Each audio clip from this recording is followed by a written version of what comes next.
সবুজ পাহাড়ের কোলে ছিল এক বিশাল বটগাছ। তার ডালপালায় শত শত পাখির বাসা। সকাল হলেই কিচিরমিচির শব্দে পুরো জঙ্গল ভরে যেত।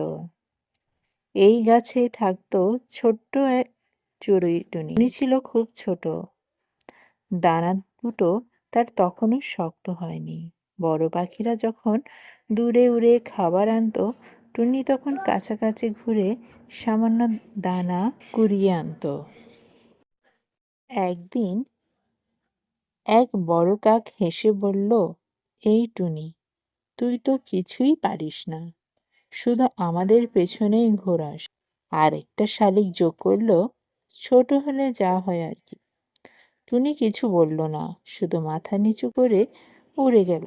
কিন্তু তার বুকের ভিতর একটা কথা কাঁপছিল, আমি ছোট, কিন্তু আমি দুর্বল নই। সেদিন বিকেলে হঠাৎ আকাশ কালো হয়ে গেল। বাতাস শো শো করে বইতে লাগলো, ডালপালা দুলে উঠল, বাসাগুলো কাঁপতে লাগলো। হঠাৎ ঝড় আসলো, একটার পর একটা বাসা ভেঙে পড়তে লাগলো। ছোট ছোট ছানারা নিচে ছিটকে পড়ল।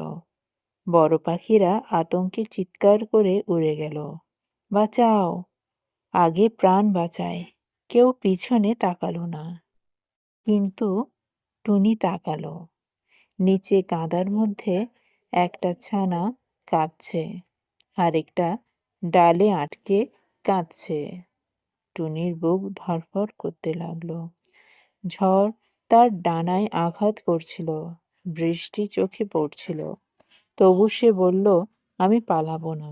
সে নিচে নামলো, ঠোঁটে করে ছানাটিকে তুলল, উড়ে গেল এক নিরাপদ গুহায়। আবার ফিরে এলো আরেকটা ছানা।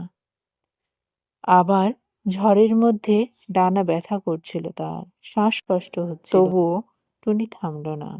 একটা, দুটো, তিনটে করে সে সব ছানাগুলোকেই নিরাপদ জায়গায় নিয়ে গেল। এরপর ঝড় থামলো, আকাশ পরিষ্কার হলো, বড় পাখিরা ফিরে এলো। নিচে তাকিয়ে তারা অবাক হলো, সব ছানারা জীবিত। এটা কে করলো? তারা চিৎকার করলো। ছানারা ছোট গলায় বলল, টুনি, ছোট টুনি। সব পাখি স্তব্ধ। যাকে তারা দুর্বল বলতো, যাকে তারা তুচ্ছ করত, সেই ছোট্ট টুনি সবাইকে বাঁচিয়েছে। কাক মাথা নিচু করে বলল, আজ আমরা বুঝলাম, বড় ডানা নয়, বড় মনই আসল শক্তি।